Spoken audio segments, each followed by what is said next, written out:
History often gives us this fascinating window into the present, right? It shows how today's global dynamics have such deep roots. And few historical events cast a longer, more complex shadow than the Opium Wars. Today, we're doing a deep dive into these two pivotal conflicts from the mid-19th century. They really profoundly reshaped China and, well, the world. We've got a stack of incredible sources here, research reports, historical analyses, even some original letters. And we're going to unpack not just what happened, but why it genuinely matters to you today. Yeah, absolutely.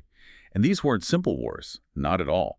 They were really complex clashes, born from massive trade imbalances, huge cultural misunderstandings, and frankly, the aggressive expansion of Western imperial powers.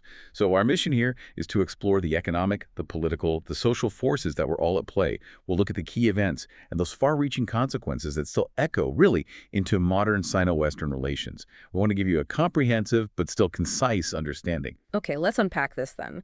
Before these conflicts actually ignited, China and the West had this very specific, and you could say unequal, trade relationship. What was that initial dynamic like? How did China manage it all? Well, for centuries, China maintained what's known as the Canton System. This system, it was set up around the mid-18th century, and it tightly restricted all foreign sea trade to just one southern port, Guangzhou, or Canton as Westerners usually called it. And all the deals, they had to go through a licensed group of Chinese merchants, the Kuhong. The Kuhong. Yeah.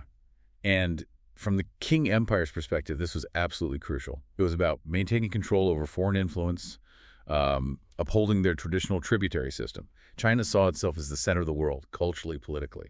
Foreign envoys were seen as, well, the term used was subordinate barbarian tributaries. Wow. So China really held all the cards, basically dictating the terms. And they were running a massive surplus from this, weren't they? The West, especially Britain, was just bleeding silver to buy all these Chinese luxury goods that everyone wanted: tea, silk, porcelain. Exactly. China had very little interest in what the West was making at the time, so the silver just poured out of Europe and into China. This created a chronic, significant trade surplus for the king. And for countries like Britain, this was a huge financial drain, a problem they really desperately needed to reverse. A massive financial drain like that. It must have felt unsustainable for Britain. So what did they do? What drastic measures did they take to try and flip the script? Well, their solution was, let's say, morally dubious, but commercially pretty audacious. Opium. The British East India Company started cultivating huge amounts of opium in India. Then they smuggled it into China using private traders. And this illicit trade completely reversed the flow of wealth. Suddenly, silver was flowing out of China to pay for this addictive drug. It became this enormous source of revenue for Britain. And the scale, I mean, it was staggering. Opium imports just skyrocketed from maybe 200 chests a year in the early 18th century to over 40,000 chests by the 1830s. 40,000, wow. And how did the Qing government react to this? I mean, it's a growing public health crisis and economic crisis. Yeah, the Qing government saw opium as a really severe moral and social threat. They'd actually issued bans back in 1800 and 1813, but they weren't very effective. Internally, the Qing court was quite divided. You had the moralists pushing for stricter enforcement, and then the pragmatists suggesting maybe legalize it and tax it. But ultimately, the Daguang emperor sided with the hardliners. He believed the trade was undermining society, imperial authority, draining silver reserves, and causing widespread addiction. Yeah. And that decision really set the stage for a direct confrontation. So the fuse is lit, basically. What was the specific spark, the direct catalyst that kicked off the First Opium War? The immediate catalyst was the appointment of Lin Zexu. He became imperial commissioner in 1838, and his specific mission was to stamp out the opium trade in Canton. And Lin acted fast, decisively. He confiscated over 20,000 chests of opium from British merchants. Then, in June 1839, he publicly destroyed it all at Humen, mixed it with lime and salt, washed it out to sea over something like 23 days. A very public statement. A huge statement. And Lin even wrote this famous letter in 1839 to Queen Victoria, appealing to her morality, really questioning Britain's hypocrisy, banning opium at home but pushing it on China. He asked, the wealth of China is used to profit the barbarians. By what right do they then in return use the poisonous drug to injure the Chinese people? Of course, that letter never actually reached the Queen. That was such a bold move. Do you think Lin genuinely expected a response based on morality, or was it also a strategic message, maybe for people back in the King court? And how did Britain react to seeing all that valuable opium destroyed? It was likely both, I think. A moral appeal, definitely, but also a strong diplomatic signal about China's resolve. Britain's reaction, swift and military, Lord Palmerston's government, they used violations of property rights and trade freedoms as their casus belli, or their reason for war. The British Royal Navy just leveraged its technological superiority. They had advanced steam-powered warships like HMS Nemesis and devastating rifled artillery. China's coastal defenses, their wooden junks, they just couldn't compete. British forces took key strategic positions, pushed towards Nanjing, won decisive battles. Right. So beyond the obvious military defeat, what did this force China to concede? What fundamentally changed with the Treaty of Nanjing? It wasn't just a loss on the battlefield. It was a fundamental dismantling of China's sovereignty. The Treaty of Nanjing, signed August 1842, was the first of these unequal treaties imposed completely under duress. China was forced to give up Hong Kong Island to Britain in perpetuity. They had to open 5 major treaty ports, Canton, Amoy, Fuzhou, Ningbo, Shanghai, for British trade and residence. That massively expanded foreign access. They also had to pay a huge indemnity, $21 million, to Britain. $21 million back then. Yeah. Enormous. Absolutely. And perhaps most damaging in the long run, they lost control over their own legal system through extraterritoriality. British subjects were now exempt from Chinese law. And their ability to set their own trade tariffs, gone, replaced by fixed low import-export taxes around 5%. China basically had to open its doors and hand over the keys. That treaty just shattered China's whole traditional system. Did other Western powers jump in immediately to get similar deals? Oh, absolutely. The United States, even though they weren't directly involved militarily in that first war, they moved quickly. They negotiated their own treaty, the Treaty of Wangxia, in 1844. It mirrored a lot of the Nanjing terms, but crucially, it established the most favored nation clause. This meant the U.S. would automatically get any privilege China granted to any other power in the future. So they benefited from Britain's military pressure without firing a shot, essentially. Interestingly, the U.S. treaty did have one unique clause. American citizens caught smuggling opium would be handed over to Chinese authorities for punishment, which is noteworthy. But, despite the Treaty of Nanjing, this peace it created was really uneasy. Tension started simmering almost immediately. Okay, so if the treaty was meant to fix things, why didn't it? What were the core issues still causing friction, pushing everyone towards another conflict? Well, the issues festered because the treaty didn't actually resolve the underlying grievances. Not really. Chinese officials deeply resented the terms. They tried to evade or slow down full implementation. For example, limiting foreign access beyond the treaty ports, refusing to let foreign envoys live in Beijing. On the other side, Western merchants wanted even more access to China's interior markets, lower internal taxes, and critically, they wanted the opium trade fully legalized. The immediate trigger for the Second Opium War was the Arrow incident in October 1856. Chinese authorities boarded the Arrow, a Chinese-owned ship, but it was flying a British flag. They arrested the crew for suspected piracy and allegedly insulted the British flag. Britain just seized this as a pretext. With pretext they were maybe looking for. Quite possibly. And France joined Britain too. They cited the execution of a French missionary, Father Auguste de Chapdelaine, in Huangqi province in 1856. Napoleon III's government was keen to expand French influence and protect Catholic interests anyway, so the stage was set again. So, with both Britain and France having their reasons or pretexts, what did this Second Opium War actually look like? And what were its most infamous moments? Because there was one in particular. Yes. The Anglo-French forces, now even better equipped than before, launched a coordinated campaign. They captured Canton in late 1857, pushed northwards. But the most infamous, truly shocking moment was in October 1860. Allied forces occupied Beijing. And in a brutal act of retaliation, they claimed it was for the killing of some Western prisoners. Lord Elgin ordered the systematic looting and complete destruction of the magnificent old summer palace, the Yonming One.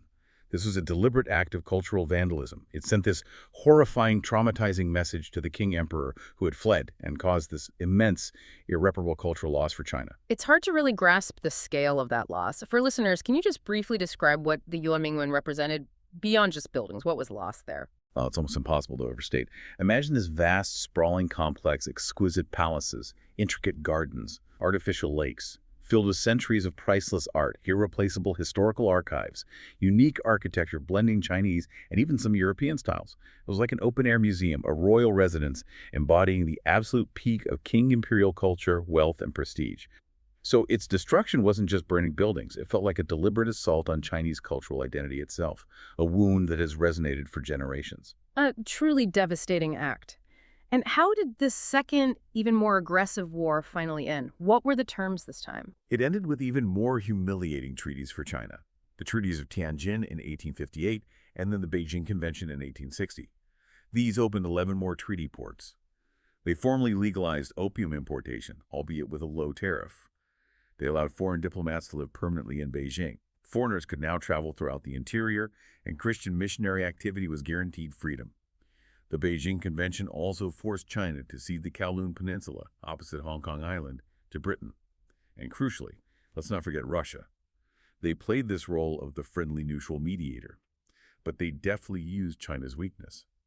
Through the Treaty of Nanjing and the Beijing Convention, Russia gained enormous territories in China's north and east, including where Vladivostok is now, all without firing a single shot. They also got most favored nation status and diplomatic presence in Beijing. You see, the Opium Wars weren't just Britain versus China. If we connect this to the bigger picture, it's really crucial to see how other Western powers jumped in and capitalized. Right. So beyond Britain and France, the main combatants in the Second War, how did nations like the U.S. and Russia manage to expand their influence so effectively, often without fighting?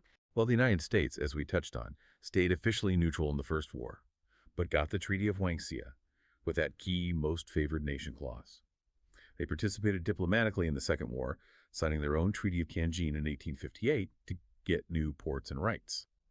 That MFN clause was golden for them. They got all the concessions without the military cost. France, as we said, joined Britain in the Second War, driven by religious missions and colonial ambitions. Their treaties secured extensive rights for Christian activities, even land ownership for churches. And Russia, as we just saw, was a huge beneficiary, annexing over 600,000 square kilometers of king land through diplomatic leverage during China's moment of vulnerability, plus trade and diplomatic rights. The MFN clause acted like an amplifier. Any privilege given to one power automatically spread to all the others holding that clause. This mechanism just rapidly expanded foreign influence.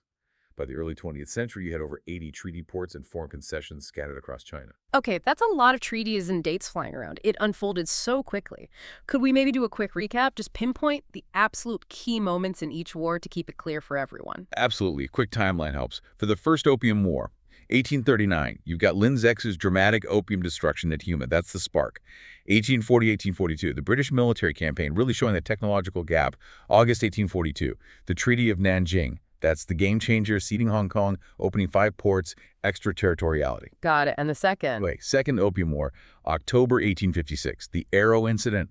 The immediate trigger, the pretext, 1857-1860, the Anglo-French military campaign leading to even deeper humiliation for China.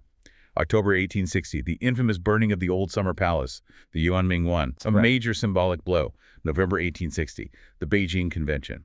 This confirms the Tianjin terms, formally legalizes opium, cedes Kowloon, and locks in Russia's huge territorial gains. That clarifies the sequence. Now let's shift focus slightly. Beyond the political and economic impact, how did these wars fundamentally reshape Chinese society, its culture, its norms? Yeah, that's crucial.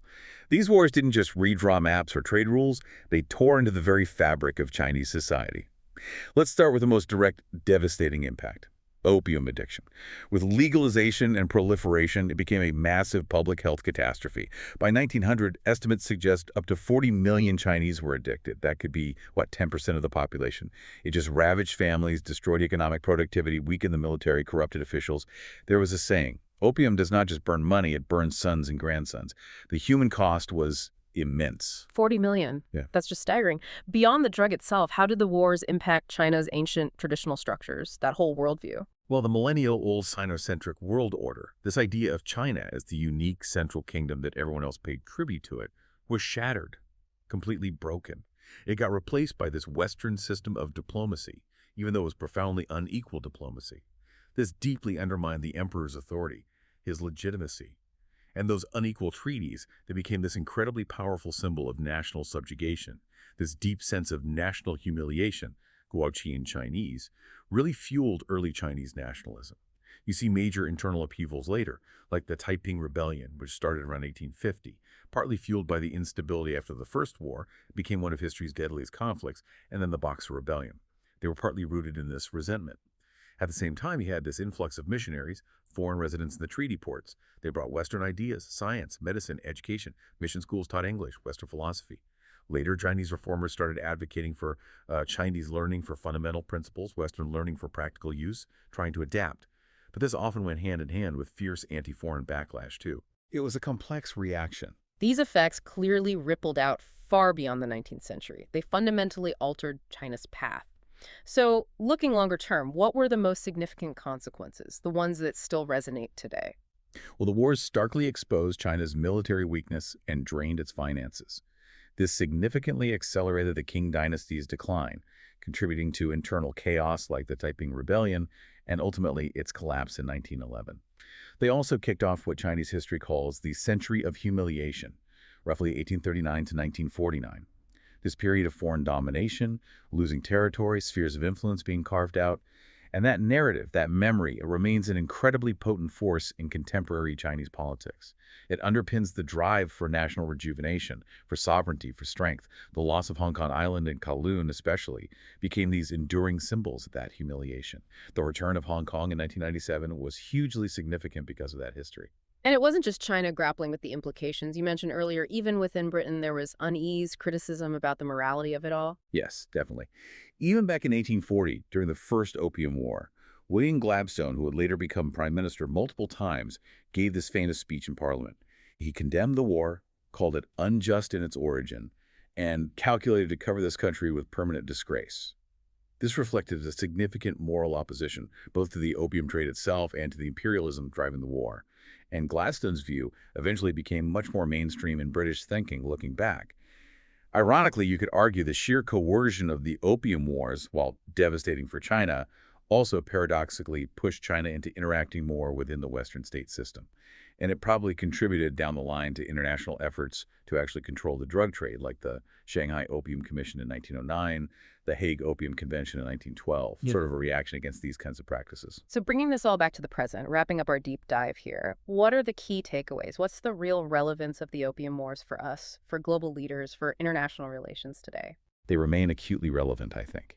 The history directly informs contemporary debates. Think about drug policies.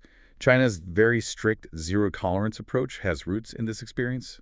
Think about debates around ethical global commerce, fair trade practices versus coercive ones, and of course they continue to shape Sino-Western relations. Those echoes of historical grievances, this century of humiliation, they still influence diplomacy. China's very strong emphasis on sovereignty, territorial integrity, and non-interference in internal affairs. Understanding this history is a crucial context. Absolutely. Our deep dive into the Opium Wars really reveals this incredibly complex, often tragic chapter of history. It truly was a collision of vastly different worldviews, driven so much by economic greed, imperial ambition, and the consequences were just profound, lasting, and continue to shape the world we live in right now. That's right. The memory of these wars, especially that concept of the century of humiliation, it's deeply embedded in China's national consciousness. It informs its modern pursuit of national strength, its approach to global powers. It stands as this stark reminder, really, of the dangers of coercive trade, unequal relationships, and the immense cost of unchecked power. And for you listening, this story isn't just about dates and battles centuries ago. It's a really powerful lesson in how historical injustices, historical dynamics, can echo across generations. They demand our attention, our understanding.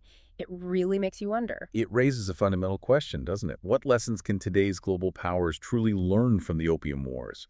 About trade, about sovereignty, about the ethics of how nations interact in our multipolar world, hopefully without repeating the devastating mistakes of the past.